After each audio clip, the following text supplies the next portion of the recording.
Bonjour à chacun et chacune. Que le Seigneur vous bénisse dans cette lecture du chapitre 7 d'un Corinthien. Un chapitre relativement long et qui aborde des questions tellement concrètes pour chaque homme et chaque femme, puisqu'elles concernent finalement l'état de mariage ou de célibat,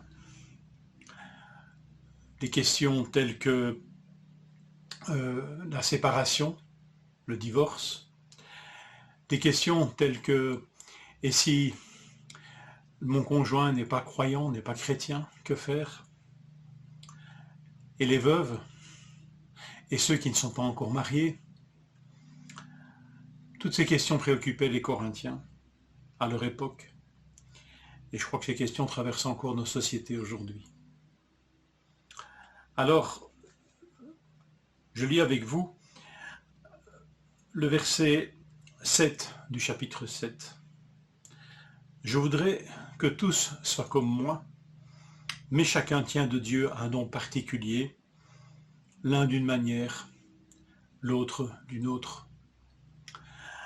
Alors, cette parole de l'apôtre renvoie tout d'abord à un enseignement, on pourrait dire, positif et peut-être révolutionnaire à notre époque.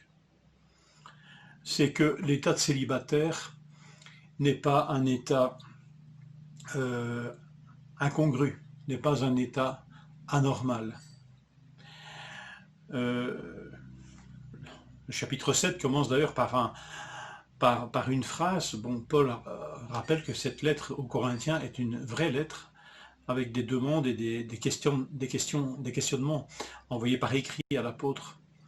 Et il y a cette phrase du chapitre 1, « Il est bon pour l'homme de ne pas prendre de femme ». Encore une fois, était cela l'avis d'un clan, d'un parti à Corinthe, un peu son slogan, « Il est bon pour l'homme de ne pas prendre de femme ». Quand nous lisons le verset 7, Paul répond à cette question en disant « Oui, c'est pas une mauvaise chose. Ce n'est pas une chose anormale, ce n'est pas quelque chose qui va rendre l'homme inhumain. Mais si elle est le slogan d'un parti, alors là, il faut faire attention. Il est possible que ce slogan, il est bon pour l'homme de ne pas prendre de femme, soit justement ceux qui se disaient du parti de Paul, Paul étant célibataire ou veuf, selon les interprétations. En tous les cas, à l'époque où il prêche à Corinthe, il est célibataire. Voilà, c'est son état. Et est-ce que là, il y a un parti un peu super spirituel qui voit dans la relation matrimoniale, dans la relation conjugale, un frein à une vie chrétienne authentique? C'est pas impossible. Donc Paul, si c'est ceux de son parti à qui il s'adresse ici, en tout cas, ne fait pas preuve de parti pris. Et s'il dit positivement qu'il est bon, c'est pas une chose mauvaise d'être comme lui est, il nous dit au verset 7, pourtant, chacun tient un don particulier. Et je voudrais m'attarder un petit peu sur ce verset 7. Je voudrais que tous soient comme moi. Dans la bouche de l'apôtre, c'est une expression de maturité bienveillante. Mais, comment ne pas voir aussi dans ce texte un travers présent chez tous les humains, et pas toujours exprimé d'une manière très mature? Est-ce que tous nous ne voudrions pas que tous les autres soient comme nous, de notre avis, voyant les choses de la même manière, appréhendant les réalités, qu'elles soient de Dieu ou de ce monde, de la même manière que nous? N'est-ce pas ce qui faisait du mal à l'église de Corinthe et cet esprit de parti qui la divisait? Et je l'ai dit, je le partageais avec vous au tout début de cet épître, l'esprit de parti est surtout toxique dans ce qu'il est, non pas seulement une attitude d'être pour, mais aussi une attitude, et parfois même plus une attitude d'être contre. Je suis pour mon parti et contre les autres.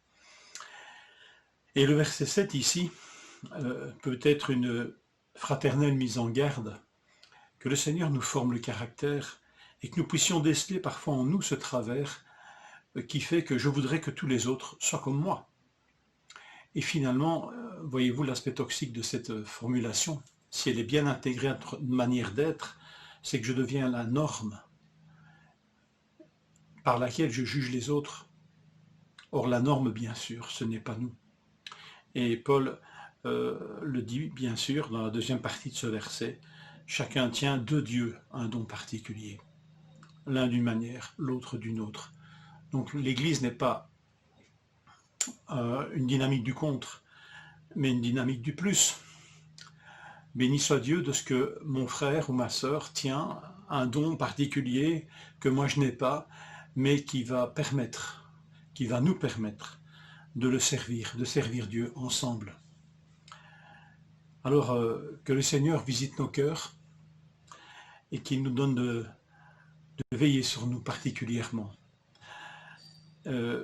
Seigneur, garde-nous de vouloir que les autres soient comme nous, en nous prenant, Seigneur, pour le centre de toutes choses. Garde-nous de cette pensée, Seigneur. Je te le demande au nom de Jésus. Que Seigneur vous encourage et vous fortifie de vous avoir appelé tel que vous êtes, avec vos dons et vos particularités. Bonne journée.